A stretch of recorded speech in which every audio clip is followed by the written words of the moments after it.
নমস্কার, আমি বৈশাখী। শিল্প সাহিত্য বাই বৈশাখী চ্যানেলে সকল শ্রোতা বন্ধুদের স্বাগত জানাই। আজ আপনাদের বলবো গল্প রানীদি। প্রাপ্তমনস্ক শ্রোতা বন্ধুদের জন্য গল্প পাঠ এবং লেখায় আমি বৈশাখী বিশ্বাস দেবনাথ। গল্পটি প্রথম থেকে শেষ পর্যন্ত শুনবেন। ভালো লাগলে অবশ্যই লাইক করবেন, কমেন্ট করবেন, শেয়ার করবেন এবং আপনাদের প্রিয় চ্যানেল শিল্প সাহিত্য বাই বৈশাখী সাবস্ক্রাইব করে বেল বাটন প্রেস করে পাশে থাকতে একদম ভুলবেন না। বন্ধুরা, শিল্প সাহিত্য বাই বৈশাখী এখন চলে এসেছে ইউটিউব মিউজিক পডকাস্টে। ইচ্ছে করলে আপনারা সেখান থেকেও গল্প শুনতে পারেন এবং আপনাদের ব্যক্তিগত মতামত আমার সঙ্গে শেয়ার করতে পারেন। আজ আপনাদের বলবো রানীদি। গল্প পাঠ এবং লেখায় আমি বৈশাখী বিশ্বাস দেবনাথ। গল্পটি অবশ্যই প্রাপ্তবয়স্ক এবং প্রাপ্তমনস্ক শ্রোতা বন্ধুদের জন্য। বাবান, তাড়াতাড়ি তৈরি হয়ে নে বাবা, দিদিমণি চলে এসছে পড়াতে। দিদিমণি চলে এসেছে? হ্যাঁ, ওই তো। কি ব্যাপার বাবান, আজ এখনো তৈরি হওনি? সামনে মাধ্যমিক পরীক্ষা, ভালো করে পড়তে হবে তো। হ্যাঁ দিদি, এই তো। বাবানের পরনে হাফ প্যান্ট পরা, স্যান্ডো গেঞ্জি গায়ে, হাতে মোবাইল।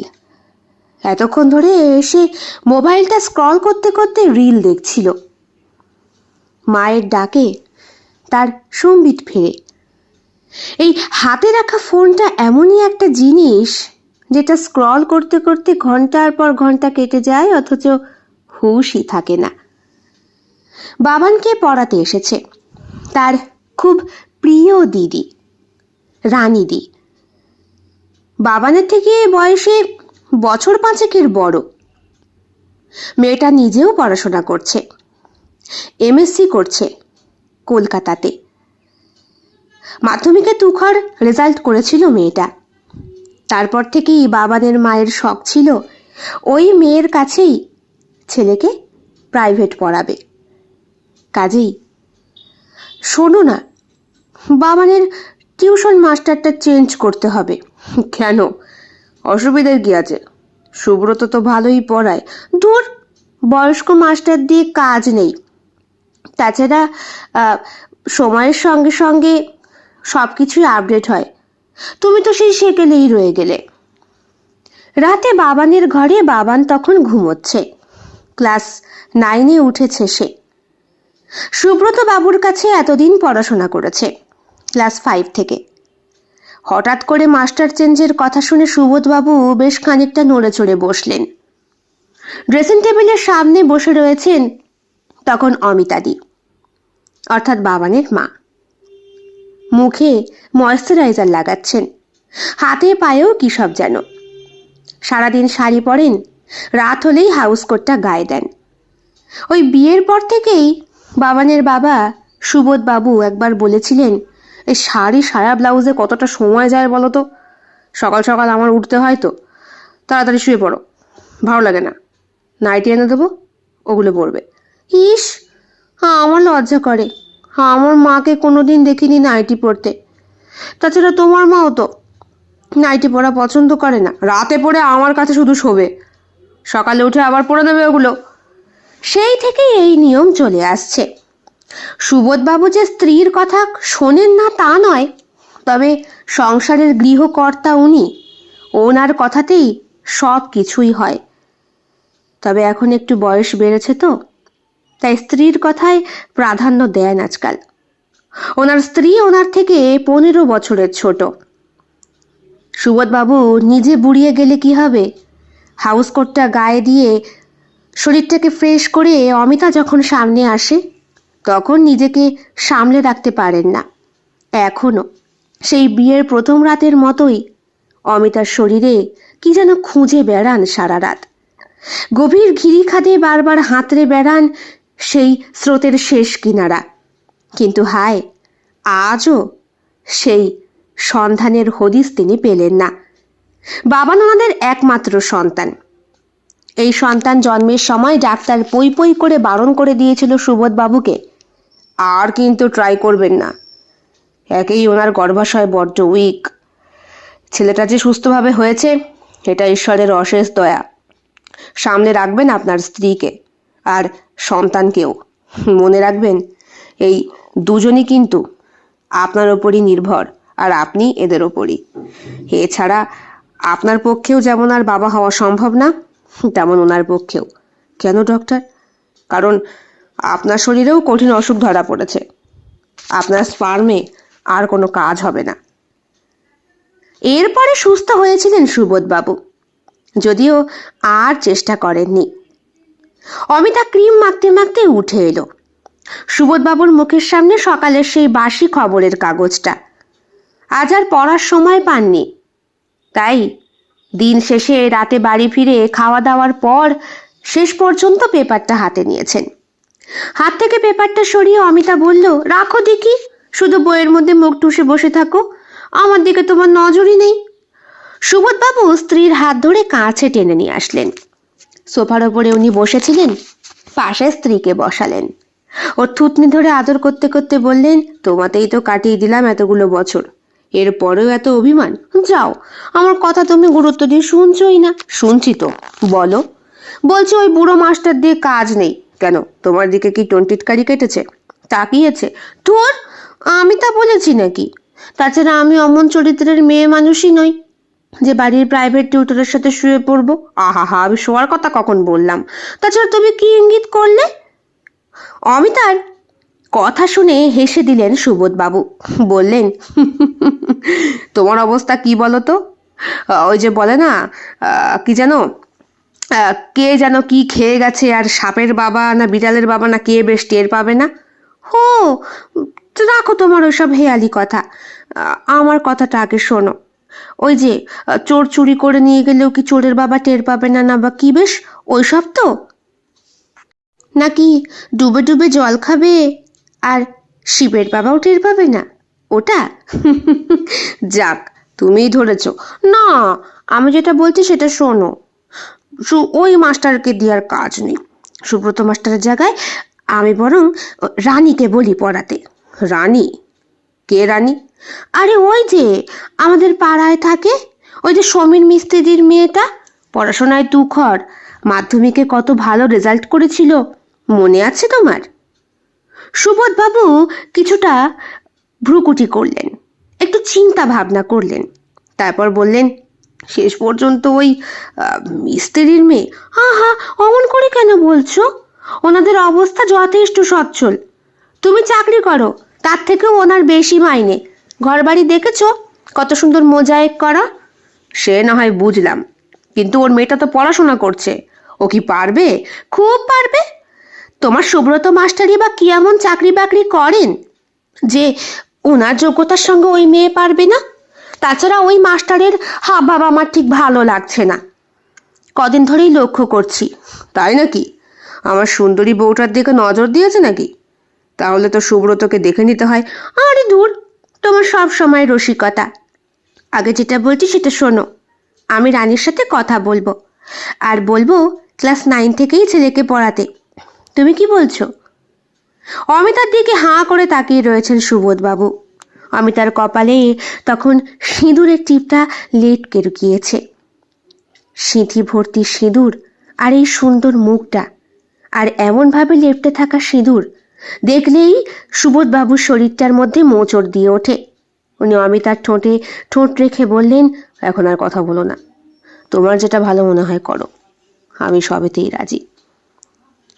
দুইজনে গভীর আবেশে যখন মগ্ন, হঠাৎ করে দেখলেন ছেলে দাঁড়িয়ে রয়েছে দরজার সামনে। দরজা বন্ধ করতেই ভুলে গিয়েছেন। ঘরে আলো জ্বলছে, সবটা পরিষ্কার।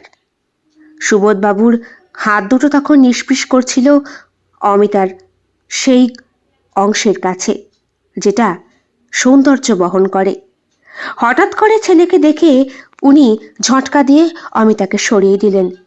অমিতাও তাড়াতাড়ি নিজের এলো চুলের খোঁপা বাঁধতে বাঁধতে বলল, কি রে, তুই কখন এসেছিস বললি না তো? আমি তো ডাকলাম, তোমরা শুনতে পাওনি। মা বাবা দুইজনই লজ্জা পেয়ে যায়। বাবান সেটা ভালো করেই বোঝে, বলে, ঠিক আছে, আমি একটু জল নিতে এসেছিলাম। আমার ঘরে জলের বোতলটা তোমার ঘরে রয়েছে, গতকাল রাতে নিয়ে এসেছো আর দিয়ে আসোনি। ও, নিয়ে যা। ইস, ব্যাপারটা কিরম বাজে হলো। ছেলেটা দেখে ফেললো বলো তো, কেমন লাগে? ও কিছু দেখেনি। দেখেনি? ছেলে ক্লাস 9-এ পড়ে, একটুকু তো হুঁশ রাখা উচিত ছিল তোমার। আমার না হয় হুঁশ ছিল না, তুমি তো দরজাটা বন্ধ করবে। বারে, তুমি তো শেষে ঢুকলে ঘরে, আমি তো কখন খাওয়া দাওয়া করে চলে এসেছি। ও, যত দোষ এখন আমার নাকি? দাঁড়াও, দরজা বন্ধ করে আসি। দরজা বন্ধ করে আসে অমিতা, কিন্তু ছেলের হাতে তখন মোবাইল ফোন। সে ইন্টারনেটে সার্চ করছে আর নিজের হাত চালাচ্ছে। হালকা গোপ গজিয়েছে শরীরের বিভিন্ন অংশেও। কৌতূহল বাড়ছে তার সাথে সাথে। শরীর আবিষ্কার করার একটা নেশায় মেতেছে বাবান। পরের দিনই রানীকে খবর দেওয়া হয়। রানীর বাড়ি থেকে প্রথমে আপত্তি করলেও রানীর বাবা বললেন, হ্যাঁ বৌদি, ও পড়াবে, ও নিয়ে আপনার চিন্তা ভাবনা একদম করতে হবে না, ঠিক পারবে। কিরে মা, পারবি তো? পারবো, আমারও একটু চর্চা হবে। চাকরির পরীক্ষা দিতে গেলে তো নিচু ক্লাসের অনেক বই পড়তে হয়, সবটাই না হয় তাহলে ওই কথাই থাকলো। সায়েন্স গ্রুপটা পড়াবি তো? কত নিবি? সে আপনি যা ভালো বুঝবেন দেবেন। ও তো আর টাকার জন্য পড়াবে না, ওর চর্চার জন্য পড়াবে। তাছাড়া আপনাদের আশীর্বাদে যা রোজগার করি তাতে আমাদের তিনজনের ভালো মতোই চলে যায়। কই গেলে? বৌদিকে চা দাও। রানীর মা চা করে নিয়ে আসলেন। চা খেতে খেতে অমিতা বললেন, যাই বল মা, তুই কিন্তু যত্ন নিয়ে পড়াবি। তোর মাধ্যমিকের রেজাল্টের কথা তো সবার মনে আছে, তুখর রেজাল্ট করেছিলি। বাহ, কত ভালো লেগেছিল আমাদের সকলের। পাড়ার একটা মেয়ে এত সুনাম করলো। যা, কি যে বলো, লজ্জা পেয়েছিল রানী। তারপর থেকেই বাবানের কাছে তার আশা। প্রথমত এসে একটু ইতস্তত হতো। বাবান চেয়ার টেবিলে বসতো আর পাশের চেয়ারে বসতো রানী। রানী ভরা যুবতী একটি মেয়ে। প্রথম দিন কুর্তি পরে এসেছিল, এয়ারোস্টেস গলা, সাদা রঙের কুর্তি, সামনের দিকটা অনেকটা কাটা, বড় বড় বোতাম আছে, কালো রঙের প্যান্ট, উচ্চতায় প্রায় 5 ফুট 5 ইঞ্চির কাছাকাছি, কাঁধ পর্যন্ত চুলটা ছাড়া ছিল, চোখে চশমা পরা, চশমার ফ্রেমটার রং ব্রাউন কালার, ঠোঁটে হালকা লিপস্টিক দিয়ে জোড়া ভুরুর মেয়েটা কাঁধে একটা সাইড ব্যাগ ঝুলিয়ে যখন পড়াতে এসেছিল তখন ওকে দেখেই মনে হয়েছিল ওর ভেতরে সংস্কৃতি, শিক্ষা এবং সংস্কার সবটাই পরিপূর্ণ। আয় আয়, ভেতরে আয়। ওই তো বাবান, তোর নতুন দিদিমণি এসেছে। বাবান, বাহ, নামটা বেশ সুন্দর। তা তোমার ক্লাস 8-এর রেজাল্ট কেমন হয়েছে? একদম ভালো করেনি রে রানী, অঙ্কে যাচ্ছে তাই নাম্বার, 30 পেয়েছে। ভাবতে পারছিস, আমাদের সময় 34-এ পাস ছিল, আর প্রত্যেক সাবজেক্টে পাস না করলে পুরোপুরি ফেল। তারপরে হলো কি না, কতগুলো সাবজেক্ট মিলিয়ে নির্দিষ্ট একটা নাম্বার তুলতে হবে, তাহলে সেই সাবজেক্টে তুমি 20 পাও কি 15 পাও কোনো ভ্যালু করে না। 3টে সাবজেক্ট মিলিয়ে 100 কত পেলেই যেন পাস। এমন করে করে শিক্ষার অবস্থা এত বেহাল হচ্ছে, তা যা বলেছ। তা বাবান, আমরা কিন্তু একদণ্ড সময় নষ্ট করব না। আচ্ছা, ওর ভালো নামটা কি? কিরে, তোর ভালো নামটা বল। রুদ্র। বাহ, খুব সুন্দর। আচ্ছা, তোমার বই খাতা নিয়ে এসো। সব কেনা হয়েছিল তো? হ্যাঁ হ্যাঁ, সব কিনে দিয়েছে তোর কাকা, সিলেবাস মিলিয়ে দেখে নে। আর এই দেখ সেই বইয়ের বুক লিস্ট। হ্যাঁ, সবই ঠিক আছে। আচ্ছা, আমরা তাহলে শুরু করি। ক্লাস 9-এ 30-এর থেকে 60 উঠেছিল অঙ্কে, আর তাতেই মনের আত্মবিশ্বাস আরও বেশি বেড়ে গিয়েছিল অমিতার। বলেছিল ওনার স্বামীকে, দেখেছ তোমার ওই সুব্রত মাস্টারের থেকে রানী কত ভালো, হ্যাঁ, কত সুন্দর রেজাল্ট করেছে ছেলে, অঙ্কেই 60 পেয়েছে, বাদবাকি সাবজেক্টে 75-70 করে পেয়েছে। বাহ, তুমি যদি ইমপ্রুভ দেখো তাহলে তো খুব ভালোই হয়। বাবানের সাথে ওর সম্পর্কটা ভালো তো? হ্যাঁ হ্যাঁ, দেখো, অনেক সময় বন্ধুর মতো সম্পর্ক না হলে কিন্তু পড়িয়ে শান্তি পাওয়া যায় না। তাছাড়া ও মেয়ে আর ও ছেলে, আমার প্রথমে এখানে একটু আপত্তি ছিল। বারে, তুমি বুঝি এখন একটা মেয়ে মানুষের ওপর নেই? তোমার কথায় আমি একেবারে পাগল হয়ে যাই। সত্যি, যতদিন যাচ্ছে তোমার তো বয়স যেন বাড়ছে না, আরো কচি হচ্ছ। আর তুমি বুড়িয়ে যাচ্ছ। হয়তো তখনও অমিতা লক্ষ্য করেনি, দরজা বন্ধ থাকলেও, জানালা বন্ধ থাকলেও তার ফাঁক দিয়ে সামান্য একটু খোলা অংশ বেরিয়ে আসে, আর যেখান থেকে রাত্রের অন্ধকারে দুটো চোখ অনায়াসেই ঘরে আলো জ্বালা সেই বিছানার ওপরে কি কি ঘটছে না ঘটছে সবটাই অনুধাবন করতে পারে। বাবানের হাতের মোবাইলটা ওর বাবা ওকে গিফট করেছিল ক্লাস 8 পাশ করে 9-এ ওঠার পর। বলেছিলেন, দেখিস বাবা, ফোন দিচ্ছি বলে পড়াশোনা কিন্তু খারাপ করবি না। বাবান পড়াশোনা করে, খুব মন দিয়ে করে। তার সাথে সাথে টুকলিবাজিটাও সে শিখেছে ওর বন্ধু রতনের কাছ থেকে। পরম যত্নে সে মাইক্রো করা শিখিয়েছে থাকে, আর তার দৌলাতেই তো অঙ্কে 60 মার্ক। যখন রানী ওকে পড়াতে আসে তখন রানীর মুখের দিকে হাঁ করে তাকিয়ে থাকে বাবান। রানীকে আজকাল বড্ড বেশি ভালো লাগে তার। আজকাল যে স্বপ্নেও রানী আসে। রানীর সুন্দর শরীরটা বাবানের হাতের মুঠ হয়ে থাকে, ঠিক যেইভাবে ওই দিন ওর বাবাকে দেখে ফেলেছিল সেইভাবে সেই স্থানে নিজেকে কল্পনা করতে শুরু করে বাবান। রানী রয়েছে, ও রয়েছে, আর আছে একটা ফাঁকা বিছানা, সেখানে আর কিচ্ছু নেই। বিছানার চাদরটা লেপ্টে রয়েছে রানীর শরীরে। চাদরের আস্তরণটা ভেদ করলেই রানীর শরীরে লুকিয়ে থাকা অঙ্কগুলো একটা একটা করে কষতে শুরু করবে বাবান।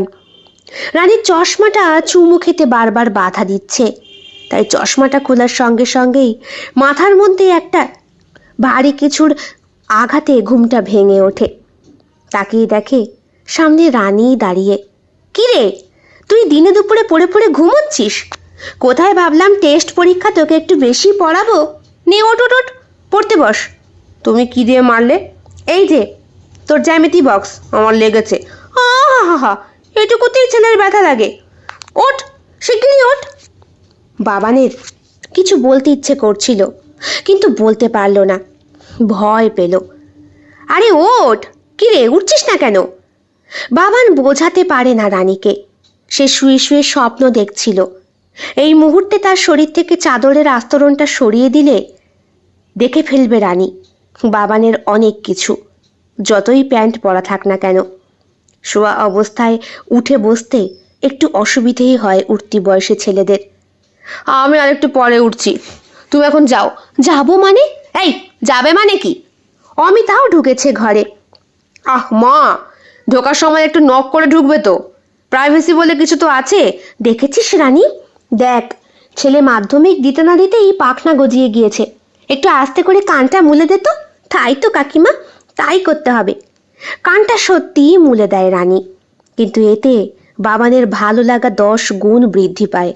শরীরে কাঁটা দিয়ে ওঠে, যেটার জন্য সে উঠে বসতে পারছিল না সেই জায়গাতেও যেন চিনচিনানি ব্যথা অনুভূতি হয়। উল্টে সেটা আরো বেশি পরিমাণে নিজেকে আবিষ্কার করছে, নিজের পুরুষ সত্তার প্রমাণ জাগাচ্ছে। রানী গা থেকে চাদরটা সরিয়ে দিতেই বাবান উপুর হয়ে শুয়ে পড়ে।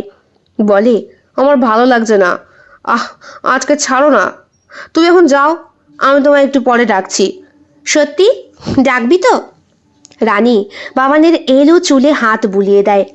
বাবানের আরো বেশি ভালো লাগে, কিন্তু বাবান বলতে পারে না। দেখ, তোকে পড়িয়ে আমার কিন্তু একটা মান সম্মান হয়েছে এই পাড়ার মধ্যে। সবাই আমার খুব প্রশংসা করে, আমি নাকি খুব ভালো পড়াই। তো রেজাল্ট ভালো হয়েছে তো, ওই জন্য। আমার নামটা কিন্তু ডোবাস না। দেখিস ভাই, তোকে আমি ঠিক ভালো রেজাল্ট করাবই। ভাই? ভাইকে? ও মা, তুই তো আমার ভাইয়ের বয়সী, ভাইকে ভাই বলবো না তো কি বলবো? দেখো, তুমি যাই বলো তাই বলো, আমাকে ভাই বলবো না, আমার খুব রাগ ধরে। কেন?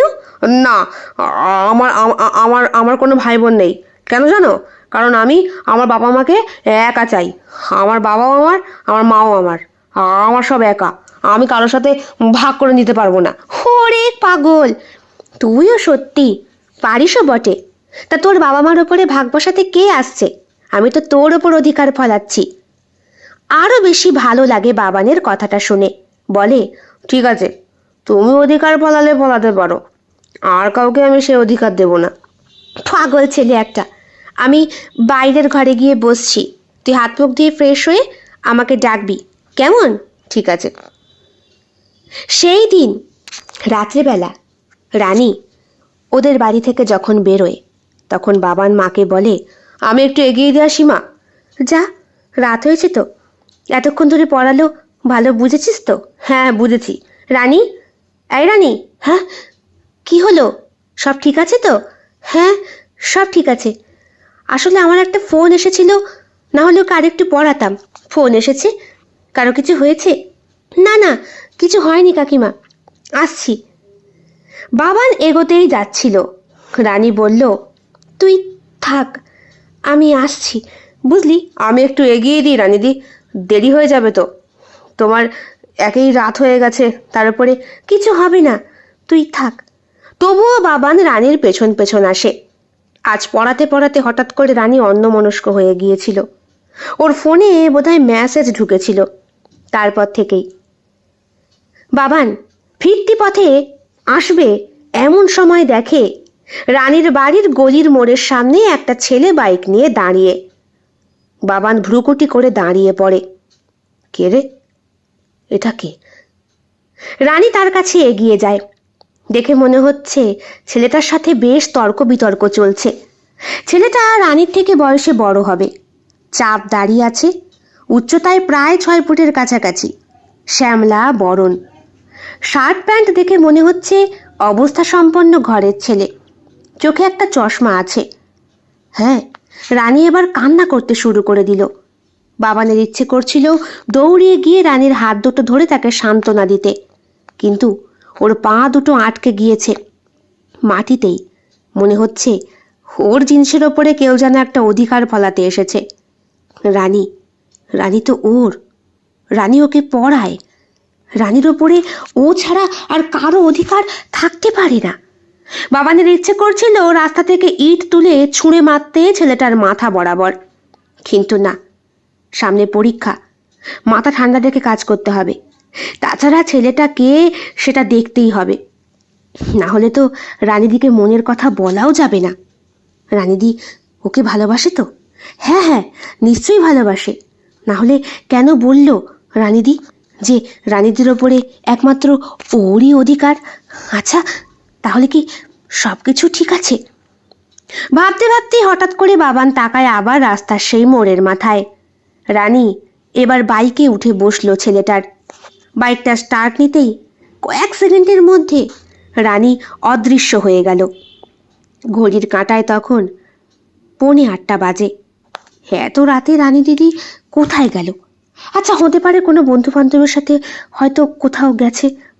না, ওর বাড়িতে খবরটা দিতে হচ্ছে। বাড়িতে ফিরে আসে বাবান।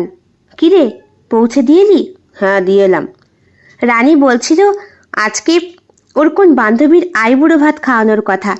রানীর নাকি যাওয়ার কথা ছিল সকালেই, যেতে পারেনি, তাই আজকে কে যেন ওকে নিতে আসবে, ওই জন্যই বোধহয় বেরিয়ে গেল।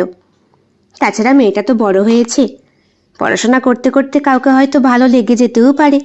যতই হোক পাড়ার কত ভালো নামকরা মেয়ে, ওকে পাবার জন্যে কত ছেলেরা বসে রয়েছে। তাই মা, ভালো মেয়েদের পেছনে বুঝি ছেলেরা একটু বেশি লেগে থাকে।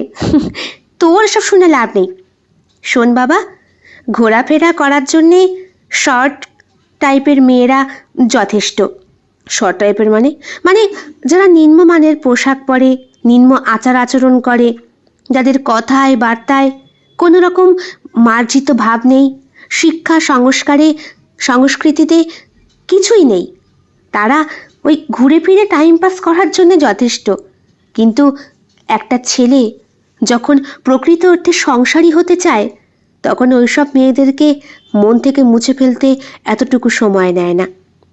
আর কি জানিস, তখন ওরা বাবা মার পছন্দ করে দেওয়া পাত্রীর ওপরই ভরসা করে, আর সেই পাত্রী হয় ঘরোয়া, যার পোশাক, শিক্ষা, সংস্কার, সংস্কৃতি সব কিছুর মধ্যে মার্জিত গুণ থাকে।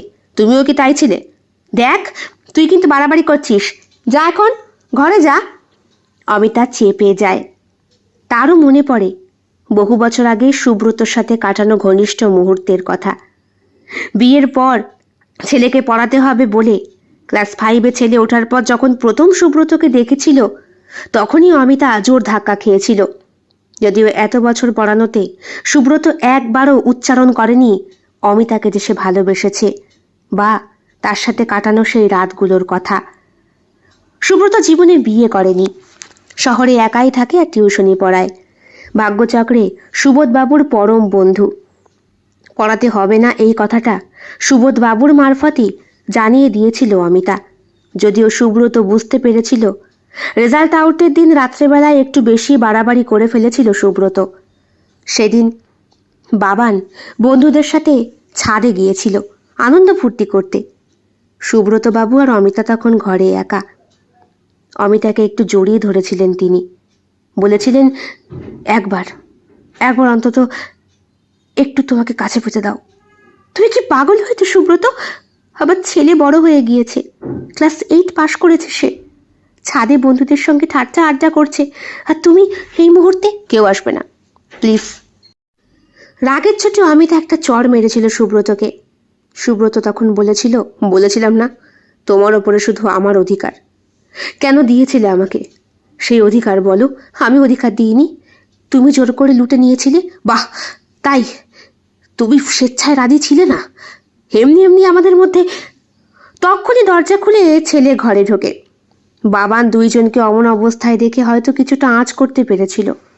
যত তাড়াতাড়ি সম্ভব সুব্রতকে ঘর থেকে বিদায় না করলে বাবানের কাছে খারাপ হয়ে যেত অমিতা। তাই নিজের বুকে পাথর রেখে সুব্রতকে আসতে বারণ করে দেয়। সুব্রতর সঙ্গে আর যোগাযোগ রাখবে না বলে ফোন নাম্বারটাও বদলে ফেলেছে সে। বাড়ি ফিরে আসার পর থেকেই বাবানের মন মেজাজ প্রচণ্ড খারাপ। বারবার রানীর ফটো দেখছে। রানীর নাম্বারের সাথেই ওর নাম্বারের যোগাযোগ, সুতরাং রানীর প্রোফাইল চেক করা ওর কাছে খুব একটা কষ্টের ব্যাপার না। তাছাড়া রানী ওকে বন্ধুও করেছে। প্রোফাইল ঘাটলেও ওই ছেলেটার হদিশ কোনো মতেই পায় না বাবান। পরের দিন সকালে রানীর পড়াতে আসার কথা ছিল, রানী আসেনি। জানা গিয়েছে ওর নাকি শরীর খুব খারাপ, জ্বর এসেছে, গা হাত পা নাকি প্রচণ্ড ব্যথা। বাড়িতে ডাক্তার এসে দেখে গিয়েছে, রক্ত পরীক্ষা করতে হবে। এক রাতের মধ্যে এতটা অসুস্থ হয়ে গেল কি করে রানী?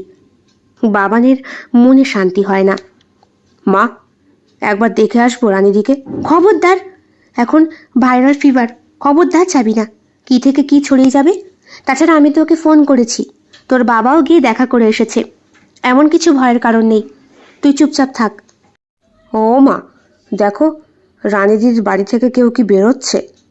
তুই এখান থেকে কি করে দেখলি? না মানে সাইকেল নিয়ে গিয়েছিলাম তাই।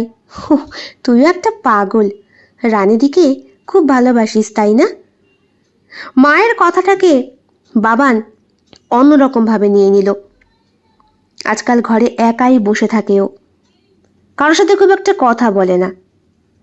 রানীর ঘরটা ওদের জানলা দিয়ে দেখা যায় না। একটা বড় গাছ আছে সেখানে। পাড়ার এই গলি থেকে ওই গলি। রানীদের বাড়ি ছাদ দেওয়া, একতলা ঘর, আর বাবানদের দোতলা। চেষ্টা করে বাবান বারবার দেখার, কিন্তু দেখা যায় না। দিন 5 পর রানী সুস্থ হয়, পড়াতে আসে বাবানকে।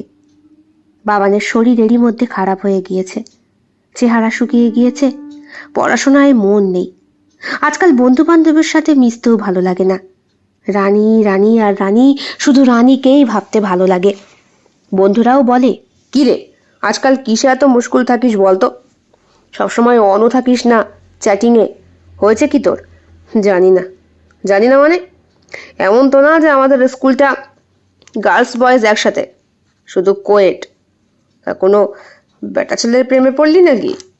বন্ধুরা এই নিয়ে হাসি ঠাট্টা করে, কিন্তু বাবান চুপচাপ থাকা ছেলেটা কাউকে বলতে সাহস পায় না রানীদি ওর মনের ভেতরে জায়গা করে নিয়েছে। আসলে উঠতি বয়সটাই এত খারাপ। এই বয়সে কাউকে ভালো লেগে গেলে সারা জীবনেও তার স্মৃতি কোনো মতেই ভোলা যায় না। কিরে, এই কদিনে চেহারা এমন কাকলাস করে ফেলেছিস কেন? পড়াশোনা হয়েছিল কিছু ঠিকঠাক? না, তুমি পড়াতে আসনি বলে আমার পড়াও হয়নি। ও মা, কত সুন্দর বলে ফেললি। একটা চড় মারবো। সে তোমার যা খুশি তুমি করো, কিন্তু তুমি রোজ আমাকে পড়াতে আসবে। তোমাকে না দেখলে যে আমার মন বসে না। এগুলো তুই কি বলছিস বাবান? হ্যাঁ, ঠিকই তো বলছি। তুমি না বলেছ আমার ওপর একমাত্র তোমার অধিকার। তুমি আমায় মারো, বকো, কাটো, যা খুশি করো, কিন্তু তুমি আমার সাথে রোজ দেখা করতে আসবে, রোজ পড়াতে আসবে। নাহলে আমার কিছুতে মন বসে না রানীদি। প্লিজ রানীদি, প্লিজ আমার ব্যাপারটা একটু বোঝার চেষ্টা করো। বাবানের মুখের দিকে রানী তাকিয়ে রয়েছে। বাবানের কথায় একটু অন্যরকমই ভাব। রানীদি শব্দটার পেছনেও লুকিয়ে রয়েছে মারাত্মক কোনো অর্থ। রানীর সিদ্ধান্ত নেয় আজ একটা সত্যি কথা বাবানকে বলবে। বাবান, আজ তোর সাথে একটু অন্যরকম গল্প করব। বাবান নড়ে চড়ে বসে। জানিস, আমার না বিয়ে ঠিক হয়ে গিয়েছে। বাবানের মনের ভেতরে একটা জোর ধাক্কা লাগে। কি বললে? বিয়ে? হ্যাঁ, এই তো সামনের মাঘেই আমার বিয়ে। তোর পরীক্ষা তার পরে হবে, বুঝলি? এখন তো আমি জানি তোর পরীক্ষার ডেট কবে দেবে। কি করে জানলে? যার সাথে আমার বিয়ে ঠিক হয়েছে সে তো ওই ডিপার্টমেন্টে চাকরি করে। তুই রেজাল্ট পেয়ে যাবি কিছুদিনের মধ্যেই। কিসের রেজাল্ট? ও মা, তোর টেস্টের রেজাল্ট? এই তো পরীক্ষা হলো। পরীক্ষা আমার একদম ভালো হয়নি। বাজে কথা বলিস না। আমি নিজে পড়িয়েছি আর পরীক্ষা ভালো হয়নি বললে আমি বিশ্বাস করব? রানীদি, তুমি এগুলো কি বলছো? আমার মাথায় কিছু ঢুকছে না। বাবান, তুই কি করছিস? দেখ, আমি তোকে পড়াতে এসেছি। তোর আমার বয়সের পার্থক্যটা অনেক। তাছাড়া আমার বিয়ে ঠিক হয়ে গিয়েছে। তোর সামনে উজ্জ্বল ভবিষ্যৎ। মন দিয়ে পড়াশোনা কর। অবশ্যই তোর ওপরে আমার অধিকার, কারণ তুই আমার ছোট ভাইয়ের বয়সী। আমার ভাই নেই তো কি, তুই তো আছিস। শোন, সামনের বার কালী পুজোর সময় ভাইফোঁটা হবে, তোকে ফোঁটা দেব, কেমন? বাবান চুপ করে তাকিয়ে থাকে ওর দিকে। বাবানের মনের কথাটা রানী যেন বুঝেও বুঝতে চাইছে না। আজ আমি আসি। আজকে যার সাথে আমার বিয়ে ঠিক হয়েছে সে আমার বাড়িতে আসবে। সে তো প্রায় দিনই আসে, রাতেও থাকে। কাউকে বলিনি, তোকে বললাম। হ্যাঁ, আমার বাবা মা জানে, পাড়ার কয়েকজন জানে। এই দেখ, বলে হাত উঁচু করে বাবানকে দেখায় রানী। একটা সোনার আংটি চকচক করছে ওর অনামিকায়। দেখেছিস? এটা আমার এনগেজমেন্ট রিং। তোমার আশীর্বাদ হয়ে গিয়েছে? সে তো কবেই, তোকে পড়াতে আসার আগেই হয়ে গিয়েছে। আসলে ও চাকরিটা নিয়ে খুব চিন্তায় ছিলাম। চাকরিটা হলো তাই। রানীদি, একটা কথা বলবো? বল না। সেই দিন আমাকে পড়াতে পড়াতে তুমি অন্যমনস্ক হয়ে গিয়েছিলে। হ্যাঁ, আসলে ও একটা অন্যায় আবদার করেছিল আমার কাছে। কি আবদার? ধ্যাৎ, তোর এসব শোনার এখনো সময় হয়নি। তুই এখন চুপ করে পড়। আজ আমি আসি, অন্যদিন আসবো। তোরও তো দেখছি শরীরটা বেশ খারাপ, একটু সুস্থ হ, কেমন? রানীদি, রানীদি যেও না, রানীদি। রানী বেরিয়ে যায়। আজ অমিতা বাড়ি নেই। আজ সুবোধবাবু একাই ঘরে বসে রয়েছেন। রানীকে বেরিয়ে যেতে দেখে বললেন, কি রে রানীমা, পড়ালি না? না গো কাকু, আজ আমার একটু জরুরি কাজ আছে। তাছাড়া কয়েকদিনের মধ্যেই তো রেজাল্ট বেরিয়ে যাবে। দুদিন একটু আনন্দ ফুর্তি করুক। কাকু, একটা সুখবর দেবার আছে। কি? সামনে আমার বিয়ে। বাহ বাহ বাহ বাহ বাহ! পাত্র কি করে? চাকরি করে। বাহ, শুনে খুব ভালো লাগলো। তা তোর বিয়ে হয়ে গেলে আমার ছেলের কি হবে? ওকে পড়াবে কে? সেই চিন্তা তুমি করো না, আমার জায়গায় ভালো মাস্টার আসবে। আমি সব ঠিকঠাক করে দেব। আর আমিও তো বিয়ের পরে পড়াশোনা করব, বোম্বেতে গিয়ে। বোম্বাই? হ্যাঁ কাকু, আজ বরং আসি, অন্যদিন এসে পড়িয়ে দেবো খনি, বুঝলে? আচ্ছা ঠিক আছে, আয়। সুবোধবাবু খুব একটা বেশি কথা বলেন না অন্য মেয়ে ছেলের সাথে, তবে রানীকে মেয়ের মতো স্নেহ করেন। রানী বেরিয়ে গেলে গ্রিলের দরজাটা বন্ধ করে দেন। ছেলের ঘরে যান। ছেলে ঘরে নেই। বাবানটা কোথায় গেল আবার? বারান্দায় গিয়ে দেখলেন ওর সাইকেলটা আছে নাকি। না, সেখানে ওর সাইকেলটাও রাখা নেই। তাহলে কি ছেলেটা কোথাও গেল? যাক, আমি গিয়ে পেপারটাই পড়ি। পেপার খুলে আবার বসে পড়লেন তিনি। ঘড়িতে তখন সন্ধে 7টা বাজে। বাবানের মা আর ঘন্টাখানেকের মধ্যেই ফিরে আসবে। পাশের বাড়িতে কার সাথে যেন গিয়েছে, বোধহয় একটু ঘুরতে তুরতে। বাড়ির মহিলাগুলোকেও মাঝে মধ্যে একা একা ছাড়তে হয়, না হলে ওরাও যে একা হয়ে পড়ে। সন্ধ্যাবেলা একা একাই চা করে খেলেন সুবোধবাবু। বাবান তখনও বাড়ি ফেরেনি। মাঝে একবার রানীকে ফোন করেছিলেন। রানী বলল, আমি তো আমার বাড়িতেই, আসলে আমার ফিয়ন্সে এসেছে তো, ওর সাথে। ও আচ্ছা আচ্ছা আচ্ছা, ঠিক আছে ঠিক আছে। তোর বাড়ি যায়নি তার মানে? না, কিন্তু কখন থেকে বাড়ি নেই? এই তো তুই বেরিয়ে গেলি তারপর থেকেই। আমি তো এসেছি সেই 7:45 নাগাদ কাকু। তাহলে ও বোধহয় তোর পেছন পেছনে সাইকেল নিয়ে বেরিয়ে গিয়েছে। আসবে আসবে। কিন্তু এখন তো অনেক রাত হলো, আমি একটু এলাকায় খোঁজ নিয়ে দেখব। আরে না না, ও চলে আসবে, চিন্তা করিস না। ছেলে আমার অমন নয়, বললেন সুবোধবাবু। কিন্তু ঘড়ির কাঁটা তখন 9টা ছেড়ে 9:30। অমিতা বেশ ক্লান্ত বিধ্বস্ত হয়ে বাড়ি ফিরেছে। কি গো, একা একা বারান্দায় বসে বসে কি করছো? তোমার ছেলে কোথায়? মানে, বাবান তো ঘরেই ছিল, রানী পড়াতে আসেনি? সে পড়িয়ে চলে গিয়েছে অনেকক্ষণ, তার পরপরই মনে হয় সাইকেল নিয়ে বেরিয়ে গিয়েছে। আমায় কিচ্ছু খবর টবর দেয়নি, আমি তো জানি না ও কোথায়। এরই মধ্যে পাড়ায় চিৎকার চেঁচামেচি শোনা যায়। রানীদের বাড়ি থেকে প্রচণ্ড জোরে কান্নার শব্দ ভেসে আসছে। কি হলো? সুবোধবাবু আর অমিতা রানীর বাড়ির দিকে ছোটে। হাতে ফোনটা রয়েছে, বাবানকে বারবার ফোন করছেন, কিন্তু ফোনটা সুইচ অফ। রানীর বাড়ি পৌঁছাতেই দেখা গেল রানী বিধ্বস্ত অবস্থায় বসে আছে। ওর মা বাবা বুকে আছাড় মেরে মেরে কান্না করছে। পাড়া প্রতিবেশী সকলের চোখেই জল। সুবোধবাবু এবং ওনার স্ত্রী রানীর কাছে গিয়ে দাঁড়াতেই ওদের মুখের দিকে তাকিয়ে রানী ভেতরের কান্নাটাকে চেপে রাখতে পারল না। হাউ হাউ করে কাকিমাকে চেপে ধরে কাঁদতে কাঁদতে বলল, আমার সব শেষ হয়ে গেল কাকিমা, সব শেষ হয়ে গেল। কি হয়েছে রে মা, কাঁদছিস কেন? কি হয়েছে বল? আমার সঙ্গে দেখা করতে আসছিল পল্লব, ব্রিজের ওপর থেকে। কে যেন ওকে মেরে ব্রিজের নিচে জলে ভাসিয়ে দিয়েছে। ওর বাইকটা পড়ে রয়েছে। আমি এখন কি করব কাকিমা, কি করব? রানী খুব কান্না করছে। কি করবেন বুঝতে পারছেন না অমিতা। ওর মাথায় হাত বুলিয়ে দিচ্ছেন। রানীর বাবা মা বলছে, সামনের মাঘে বিয়ে ঠিক হয়েছিল, বিয়ের কার্ডও ছাপাতে দিয়ে এসেছিল দুইজনে মিলে। প্রেমের সম্পর্কটা কি ওদের আজকের, কত দিনের? ছেলেটা চাকরি পেল, ওই তো ওই তো পুলিশ এসেছে, সঙ্গে পল্লবের বাবা মা। সকলের চোখেই জল। নদীর প্রচণ্ড স্রোতে জোয়ারের টানে বডি অন্যদিকে চলে গিয়েছে। প্রত্যক্ষদর্শীরা দেখেছে। এরই মধ্যে বাবান এসে দাঁড়ায়। বাবান কাঁপছে। কিরে, কাঁপছিস কেন? জিজ্ঞেস করলেন অমিতা। জোরে সাইকেল চালিয়ে এলাম, শুনলাম রানীদির নাকি। হ্যাঁ, শুনেছিস তো রানীদের কি অবস্থা? রানী বাবানকে দেখে আরো কাঁদে। বাবানকে জড়িয়ে ধরে কাঁদতে কাঁদতে বলে, আমার কি হয়ে গেল বাবান? বাবান, কে আমার এত বড় ক্ষতি করলো বলতো? আমি তো কারো ক্ষতি করিনি কখনো, একজনকেই ভালোবেসেছিলাম। এবার আমার কি হবে বাবান? বাবান রানীর মাথার ওপর হাত রাখে, ওকে শক্ত করে বুকে চেপে ধরে বলে, চিন্তা করো না রানীদি, আমি আছি তো।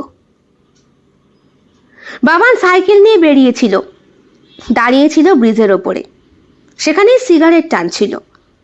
সেখানে পল্টু, রতন, আরো অনেকেই। তোর ব্যাপারটা তাহলে এই, তুই তোর প্রাইভেট টিউটরকে ভালোবাসিস? রানীদি তো তোর থেকে অনেক বড় রে। তুই বড় হতে হতে রানীদের সব কিছু ছিঁড়ে মেরে যাবে, তখন কি করবি? ঠাঁটি একটা চর মেরেছিল বাবান পল্টুর গালে। রতন বলেছিল, খবরদার ওকে সব বলিস না, রানীদির একমাত্র ওর ওপরে অধিকার, আর ওর অধিকার ও রানীদের ওপরে। এ দাঁড়া দাঁড়া দাঁড়া, আরে সালা, এ তো সেই মালটা। দূর থেকে পল্লব আসছে দেখা যায়। আজ দুর্ভাগ্যবশত পল্লব হেলমেট পরে আসেনি। পল্লবকে চিনত না এমন লোক খুব কম, কারণ ওদের রেজিস্ট্রি হয়ে গিয়েছে, সামনে বিয়ে, এটা রটে গিয়েছিল পাড়ায়। মাঝে মধ্যে পল্লব রাত্রেও এসে থাকে। কেউ কিছু বলতো না, কারণ পল্লবের সঙ্গে রানীর সব কিছু ঠিকঠাক।